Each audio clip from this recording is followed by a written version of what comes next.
Marc Freedman has a purpose. As managing partner and co-founder of Evolved Profits, he and his team have over 40 years of experience in helping businesses free up cash so that it can be reinvested into helping employees, growing the business, and creating positive social impact.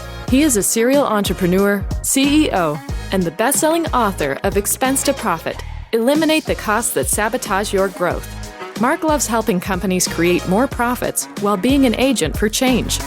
This is his purpose, and in an effort to help more companies and more people, Marc, along with co-host Yanik Silver, author of Evolved Enterprise, bring you Profits with Purpose, a podcast that aims to do just that. On the show, Marc and Yanik talk to successful corporate decision makers, exploring valuable lessons learned, experiences in growing a company, ways to reduce expenses, and all the ways a company can have a positive social impact. Join us each week and get in on the discussion so we can all have more profits with purpose. And now, here's your host, Marc Freedman. Welcome to Profits with Purpose. Today's guest, Dave Cantin, is the president and CEO of Cantin Group, which is a parent company to a family of brands, DCG Acquisitions, it's a mergers and acquisitions business. DCG Capital lends money for capitalization loans, mortgages, and more. DCG Media, automotive podcasts and other brands. DCG Acquisitions is one of the largest mergers and acquisitions firms in the automotive industry. In 2017, Dave created the second largest merger and acquisition deal in the automotive space in U.S. history, second only to Warren Buffett. Dave is also focused on youth and philanthropy. We'll get into that in a little bit. He served on several philanthropic boards and has raised over $100 million towards curing pediatric cancer. Dave also mentors youth, including college students and beyond, with the goal of working together to form a realistic plan of action to bring dreams to fruition. Dave, welcome to Profits with Purpose. Marc, good afternoon, and thank you so much for having me on. How are you today? I'm blessed. Thanks for asking. So let's talk about, and normally we do this part at the end, but I want to talk about this right now because I know it's part of your heart and the money that you've raised, because that's what Profits with Purpose is all about. But let's talk about that first. Let's talk about the money that you've raised and why you do it and why you continue to do it. Sure. Look, philanthropy for me is the greatest addiction anyone could have. I've been addicted to giving back since I was a young kid. I come from nothing, right? And I've always valued the purpose of giving, the purpose of helping others. I've never been a great receiver, but I've always been an incredible giver. And I talk about that a lot because it is important to also be able to receive. And that's something that I'm working on. But, my philanthropic purpose since a young boy is something that has followed me throughout the last 40 plus years of my life. To really understanding the benefit of giving. I started really learning about philanthropy in my early 20s when I was a new car retailer, owned new car dealerships, and was asked to join an incredible foundation called Hyundai Hope on Wheels. It was an incredible group of new car dealers that worked tirelessly to raise money for pediatric cancer. That foundation, that group still exists today, has raised probably close to $200 million today for children. And it was incredible because what we used to do, Marc, is, we used to raise all this money, and then the board would go around to different hospitals around the country with these big checks, and we would bring white SUVs with paint, and we would bring all the kids down from the oncology floor, the pediatric oncology floor, and we would let them dip their hands in this paint and put their hands on the car and make such an incredible day out of it. And I got to tell you, there is nothing greater than seeing a child that's dealing with adversity having the ability to smile. These kids are so strong, so much courage. But I'll tell you what hit home for me. When a child is diagnosed with cancer, it's not just a child that's affected. Right? It's the family, it's the neighbors, it's the friends at school, it's the teachers, it's the church, it's the temple, it's all the scenarios, all the people in the community that surround that child and family. And, unless you experience it, it is such a devastating disaster and critical disaster to wake up one day and your whole life changes. And that's what happens when a child is diagnosed with pediatric cancer.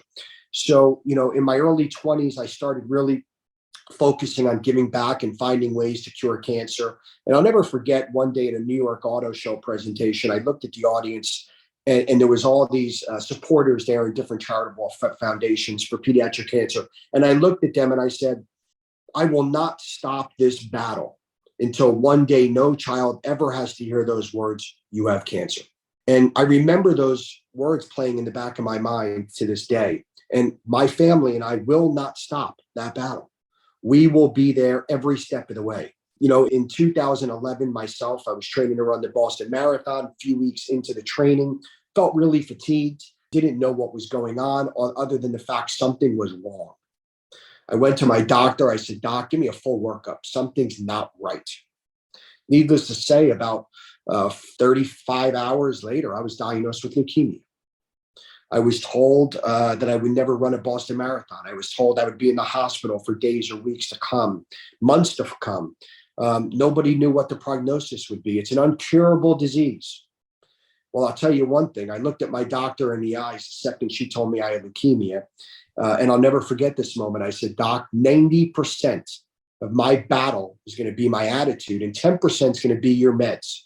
I have my 90, so you better have your 10. Well, I was in and out of that hospital faster than you can imagine. Days later, ran that Boston Marathon. I was on chemotherapy for 5 years, Mark, and every day was a struggle. Every day was dealing with the adversity effect of knowing that you have this incurable disease. My wife and I put a lot of work into really understanding that how positive you have to be to overcome anything in life. And, throughout those 5 years, I said to myself, I know I'm going to conquer this. I know that I have the will inside me to beat this. And needless to say, about 5 years into this journey, I went for my normal checkup, and the doctor said to me, whoa, come on, you got to come take your tests again. After I just got done taking my test. And I said, what do you mean? Well, go take it one more time. So, I'm usually in the hospital for about 30 minutes getting my test results. It's now 4 hours go by. What's going on? Did they see something really bad? I'm freaking out. Doctor calls me in their office. I'm with my wife. And she says, I don't know how to tell you this, but we can't find you leukemia. You're completely undetectable. So, blessing. Extremely thankful, blessed. 5 years have gone by and I'm completely undetectable and cancer free. My goal in life is to continue to give back every day. My path is not the normal path. My path and what has happened to me over these past 5 years has not been the ordinary path that what you typically hear when someone's diagnosed with leukemia. Because of that, my lifelong goal is to continue to give back, continue to provide where others didn't have that lucky path that I was provided. And, our company, Dave Cantin Group, since inception of the company, a portion of every acquisition that we close, we give back a percentage of proceeds to a local charity of where we close that acquisition to provide any type of support we can, research and development directly to the families, whatever support we could provide back to a local pediatric cancer charity in the area of where we closed that acquisition. And that is the greatest story our company has to tell and share. That is the greatest piece of the puzzle that puts our firm together. And I got to tell you, it's the most exciting part of an acquisition for me. Not seeing a buyer and seller shake hands at the end, as much as I love that, but it's finalizing that acquisition, calling my director of our foundation up and saying, okay, we just closed, go spend this money, go give this money. 100% of what we collect, 100% of what we collect, we give. For years, we've only donated. We've never raised a dollar. We've only donated. We now have begun to form a 501c3 to grow this even bigger than what it is. But for the last 5 years, Mark, we've strictly donated. We haven't raised a dollar. We haven't collected a dollar from anyone. This is a passion. It is a mission. And I will not stop that battle until one day no child ever has to hear those words, "You have cancer." Oh, cool. Wow. No passion there, I guess. Just teasing. No, it's, I mean, very rarely do you find a business whose mission is like yours. And I think that's just phenomenal. By the way, I see we have a friend in common, Greg Lewis. Yes. Greg, great guy. Yes. Yeah, I've known Greg for years and that whole group for years. Bought cars from them, I don't know, since my daughter was 4 years old. So that's about 32 years. So there you have it. Yeah. Incredible man. Yep. So let's talk about business now. And let's talk about how you ended up in the automotive industry. Sure. I'll bring you back as my young boy, right? So I always was an entrepreneur from a very young age. I always loved the automotive industry. I had a passion for cars. Maybe my mother gave me too many of those little Matchbox cars when I was younger, but I always had a passion for cars, right? It's just always been right here and something I always loved. And everyone knew I was going to be an entrepreneur, right? I was the kid in the neighborhood that was rounding up the rest of the neighbors and the kids to rake leaves, wash cars, shovel driveways, whatever we could do to earn money, to have fun and spend it. I was the one that made that happen, right? I was the one that gathered everyone together. I would collect all the money. I would hand it out, and I'm bringing it back to 9 or 10, right? So everyone knew I was going to be an entrepreneur. There was no doubt about that. The automotive industry was my passion. I, like many other people in this world, grew up in a broken home. Options for me of where to go after high school was very slim. I immediately went into the automotive industry, learned from some of the greatest people in the industry how to sell the vehicles, how to be a part of it, of running an establishment, understanding the industry from the retail perspective, inside and out. Started at a very young age, 18 years old. By 21 years old, was second in command of a very large automotive dealership. By 25 years old, was part owner of a very, very large establishment, one of the largest single point dealerships in the world. And it was my pride. It was my passion. I utilize the term act as if. And I always have acted as if since I was a very young boy, because eventually when you act as if, that if becomes reality. And my goal was to turn my vision of one day having my own retail new car dealer establishment as my own. And we did accomplish that. And I love the industry. I love the community. I love the people. And, I would spend the majority of my time just on the showroom floors, just shaking hands with customers, working with my staff, the salespeople, your service advisors, seeing people leave in so much joy driving off in their brand new car. I mean, think about that feeling, Marc. The first time you get behind the wheel to leave a new car dealership with your new car, there's almost no greater feeling, right? It's like unbelievable. The smell of the new car, the it's mine. I just put in the time to get it. All the hard work that someone has to do to buy a new car, right? Regardless of what the make or model is, everyone put in that work to purchase that new car. And there's no greater feeling than I like. My favorite part was to just watch people driving off the lot for the first time, the facial expressions, the hugs, the kisses, the love that they're giving their parents or the spouse. It was magical. And that would bring me the greatest joy of watching people in their greatest moments with their most happiest times. And it was right there on my property. So yeah, the automotive industry was really good to me, something I adored. I cherished to be a part of it. It taught me so much in life, especially the ability to give. But also, I say this all the time, and this now brings us fast forward many years later into COVID, because it's funny, I got out of the automotive industry at a very young age. I was still in my mid-30s.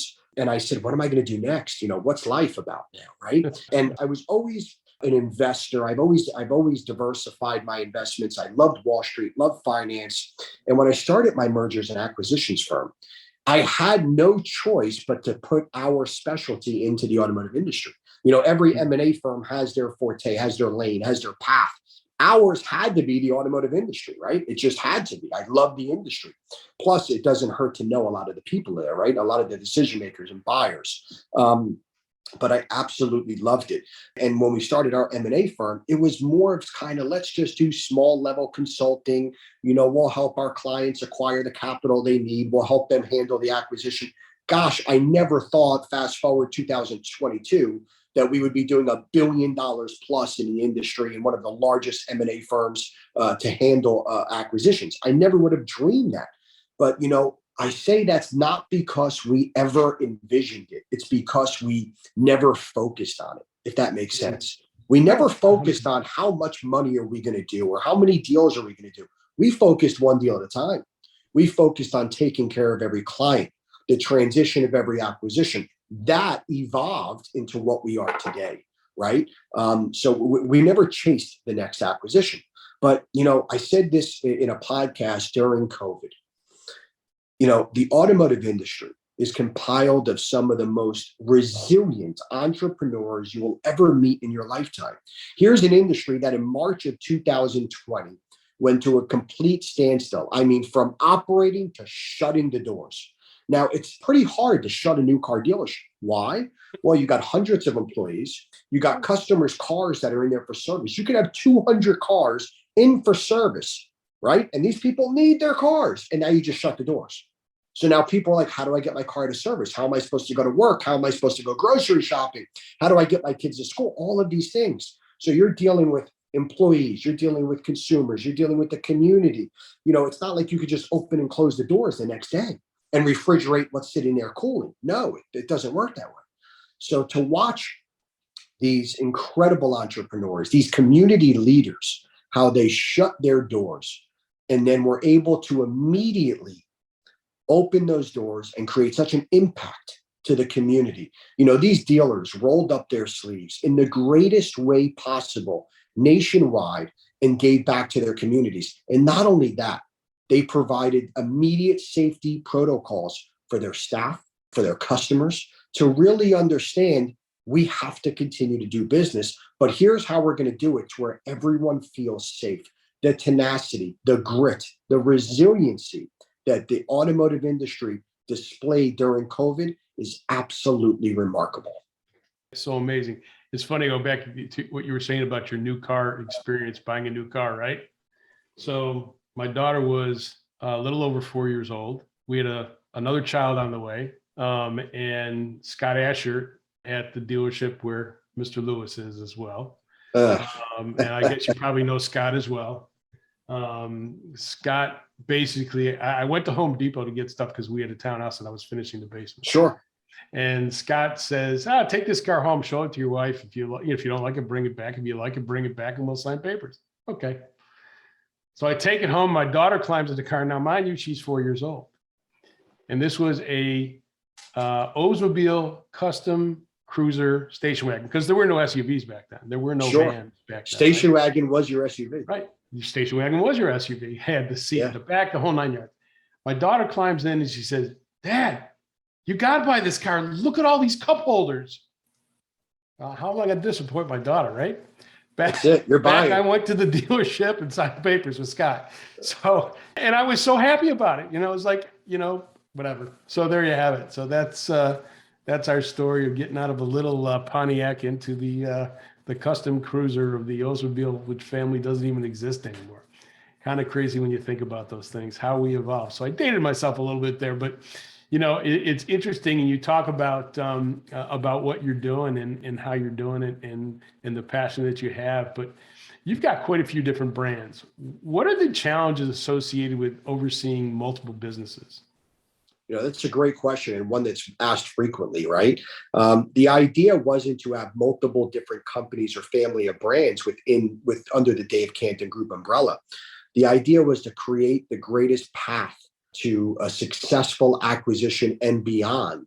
And that's how they evolved, right? The mergers and acquisitions firm and my team there does a phenomenal job of handling an acquisition from beginning to end. But then what we started to realize was, and I'll bring you into the capital side, is, we keep having to introduce our clients to third-party companies that weren't taking our clients as serious as we do.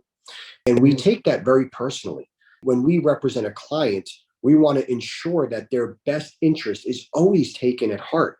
And something that allowed us to really sit down and say, okay, how could we rest assured that our clients are being handled the way that we expect them to be handled? Mhm. So we do utilize a lot of third-party investment firms that do a phenomenal job. I mean, they knock it out of the park. They have more experience than I ever could imagine. But then we also have the ability to partner with many of them and to assist in many of them to ensure that our clients are receiving the best working capital loans, mortgages, floor plan lines of credit for their vehicles. So the ability was to have more involvement to ensure a smoother transition and transaction with our client. So the capital piece was really easy to configure because it allowed us to maintain our involvement with the client. And really, when you're dealing with something, I mean, picture buying a home. You want to try to deal with one or two people the entire transaction. So it keeps the process smooth, right? If it's like a kitchen, you don't want to have 35 cooks in that kitchen, right? Could get a little messy at times. So what we tried to do is minimize the involvement, but maximize the consumer experience. And that really came over pretty powerful within the automotive industry. And my team does a phenomenal job. The DCG media side, I got to tell you, that started throughout COVID, right? It was a week into COVID, and I called a meeting to my entire staff on the capital and acquisition side, and I said, okay, time out. Our job at this point isn't to fulfill our acquisitions or capital. It's to give our customers every resource we have at our disposal, right? This is where we need to give back to the automotive industry that's given us so much. So, I'm working from home now, obviously, like the rest of the world, but I wanted a way to stay in touch with our clients. So I put an incredible team together, a production team, and we did these incredible podcasts with the most influential people in the automotive industry. I'm talking the top 25 privately held dealers, the top 5 or 6 publicly traded automotive companies, the automotive attorneys that represented these clients, their automotive accountants that represented them, representation from each state of the automotive industry, getting these leaders on, speaking to them, having an area or a sounding board, right, where people could voice what's going on. And then the greatest part was allowing the entire industry, right, an area to go to listen to what's going on. Every location geographically might be operating differently. In one state, you could sell cars, or you could open for service, or it's considered where you're allowed to do this or not allowed to do that. So it was a great thing. And I got to tell you, I think I did 68 or 69 episodes, okay, the first year of COVID. And it was mind blowing because it became such a great passion to have these leaders, to have these influential individuals on this podcast. So from there, it just took off, right? From there, we partnered with Cox Automotive Group. We did an incredible show podcast with them. Then I started another one called Transactions, where I would talk about, the ins and outs of a transaction, of getting a deal from beginning to end. And we have a great host that took over the Dealer News Today, the Dealer Authority podcast, Derek D. He was an incredible host on a show called Fastlane Daily, over 1 million subscribers. Does a great job of today still interviewing those influential leaders in our industry today. So it took off out of nowhere. This wasn't something we woke up and said, let's curate this, let's create it. It just evolved. And Right. that's what, the greatest things happen when you're not chasing it, right? When you're not putting so much effort into creating this magnificent thing. But when it's out of love, it's out of care, it's out of doing the right thing, kind of evolves for itself. It just happens. So DCG Media just happened. And today, it's one of the greatest parts of our company. I mean, I love it. I mean, I can't wait for the next episode of one of our podcasts to come out. I mean, I'm listening to it right away. I think today we're in over 75 countries. Think about that. It's absolutely amazing. I mean, it just took off, and it's remarkable. It's really awesome. I'm so proud of my team there because they put a lot of work and effort behind it. Oh, cool. Wow. So, obviously, every business has a purpose of making money. We've already just talked about your purposes that the money is being able to provide, but let's talk a little bit on that, about some of the culture and why culture is important at the Dave Cantin Group, and how is it different in your group versus what you see out there from, I would say I don't think there's really anybody else like what you're doing out there. I mean, in such a capacity, but similar groups that are out there. that are doing similar things. And what about your culture makes a team, like you said, all of a sudden pivot because all of a sudden this happens and we got to help other people be more successful? Mark, that's a great question. I'm so happy you asked me that. And I just want the audience to know, I don't know any of these questions before getting on this podcast. I received no email. I received no list of questions. So I just want to set the tone there, right? You're asking me these questions for the first time. And I'm thankful for that because I'd rather be challenged. Our culture is something that is so significant to our company. Our team of incredible individuals, our greatest asset at Dave Cantin Group. You know, we might have good processes, we might have an incredible product, but our people are number one. And our people are number one because of the culture that we've allowed and created together as a company. So let me go through our culture. Number one, most important expectation from me to any member of DCG is their health, taking care of their individual health and wellness. Self-care is most important. You know, you go on an airplane and before you take off, they tell you about the face mask, right? They tell you that the oxygen mask, that, you know, if anything goes wrong, the mask goes on you first. And there's a reason for that. As much as they might want to say, put it on the child next to you first, put it on the elderly person in front of you first. No, because you're only as good as you to others. So self-care is critical. You got to put your mask on first. You got to take care of yourself every day. Good eating, good exercising, you know, meditating, whatever it might be. But health and wellness is number one expectation. Number two, family, right? My expectation is for everyone in my company to really, really put an effort to being the greatest family member, okay? Whether it's through siblings, cousins, friends that they might call family, or their immediate family. Family is always number two. Number three is the passion for what they love. And this one always shocks everyone when I talk about it, outside the company especially. My expectation for every DCG member is to put their passion for life before my company every single day. What does that mean? If it's golf, if it's surfing, if it's exercising, if it's mountain climbing, I don't care what it is. That's their passion for love. That comes before my company. And if you fulfill your passion every day, you're going to be the greatest you could ever be by the time you put your mind and focus to DCG. So it's real easy. Health and wellness, number one. Family, number two. Your passion for love and life, number three. DCG, number four.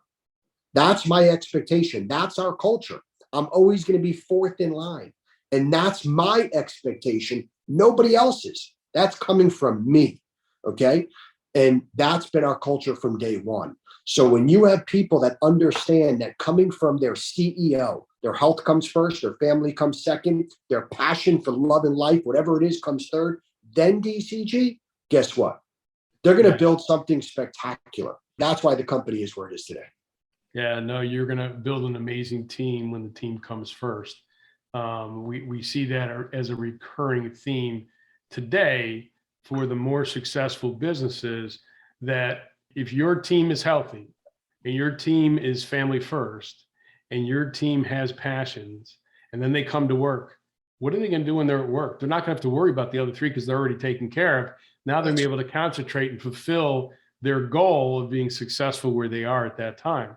I'm sure is leading to one of the reasons why you guys have been so successful. Absolutely, Mark. So here's a good one for you. Another one that you probably don't get asked often, but what's the best piece of advice you've ever been given? Wow, that's great. So many, right? Because, you know, I take mentorship pretty serious and I've been mentored my entire life to this day, right? I'm a sponge. I tell everyone the day you think you know it all is the day you should retire, because I'm learning every single day. But I'll tell you, you know, the greatest piece of advice that's ever been given to me is to slow down, create balance. I've always been the type of guy throughout life that go, go, go, go, go. I want it done now, now, now, now, now. And one of my greatest mentors looked at me years ago and he said, until you learn to create balance, you haven't created. And, you know, I sat on that and reflected, because balance means so much. But balance is the key to success, right? Understanding the time that you have to put forth for your health, for your family, for your passion, and then your company. So that balance has created the culture of what DCG is today. And without balance, you really don't have much. Balance is the key to success. Balance is what has driven me to become who I am today and will allow me to always remember that in order to create the greatest version of me, I must have balance. Oh, so cool. So where can our listeners go to learn more about you if they want, or get in contact with you if they'd like? Sure. So look, you could go to davecantingroup.com. If you go to click on our companies and go to DCG Media, there's a section on DCG Media that says Dave Cantin, and it's my speaker site. And I do a lot of speaking engagements. I'm involved in helping others and giving back. And look, my background is full of a lot of things, but adversity, overcoming a lot of different things in life, which we all do. And one of the things that I've taken great pride in is trying to turn a negative into a positive, because we all have the ability to do so. And I really believe that there's two lenses that you could constantly be looking through. One might be reality, but that negative version. But two is also that positive vision that you could turn into your own reality. And if you're looking through the positive lens and the positive scope, you're going to create a positive outcome. I do believe, Marc, that we have the ability to achieve the impossible. It's the effort that we put forth to get there. I do believe that everyone has the ability to manifest and create anything they want in life, if they're willing to put their mind, body, and soul to it and really give the effort that it needs and the courage that's desired. So they could go to davecantingroup.com, learn about our companies, learn about our philanthropic mission that we carry out every day, our culture, watch some of our videos, listen to our podcasts. I have a season 2 coming out of our transactions podcast, which I'll be interviewing some of our clients that we've successfully closed on acquisitions. What's great about that is you really get to learn about some of the greatest obstacles that someone has to go through when they're spending millions of dollars, if not hundreds of millions of dollars, from raising capital to completing the acquisition, all the way down to environmental issues, real estate issues, all the roadblocks that we might face in an acquisition. So it's going to be really interesting for the industry to be able to hear that for 20 or 30 minutes. So I'm excited about rolling out season 2. It's going to be really fun. I really enjoy this. I get the most out of life. People say I don't sleep enough. I say I'm not awake enough. Okay. I try to get every moment I can out of each day. So if I can wake up at 5 a.m. and go to bed at midnight, that's great. And people are like, no, you're not sleeping enough. I said, no, I'm not awake enough. Like, I love life that much. I want to be awake as much as I can every day. So cool. We'll make sure we get all that stuff in the show notes. Dave, it's been wonderful. Such a great podcast. This is definitely unique of our podcast so far. I want to thank you for your time, and we look forward to your continued success. Marc, thank you for having me. Best of luck to your podcast. I can't wait to listen to this episode and many more. And good luck. God bless you. And look forward to speaking with you soon. Thank you so much. Thanks for listening to this episode of Profits with Purpose. Don't forget to subscribe. And if you are interested in reducing the expenses of your business, creating positive social impact, or contributing to the show, reach out to Marc or Yanik with Evolved Profits by emailing podcast@evolvedprofits.com or visiting the website www.evolvedprofits.com.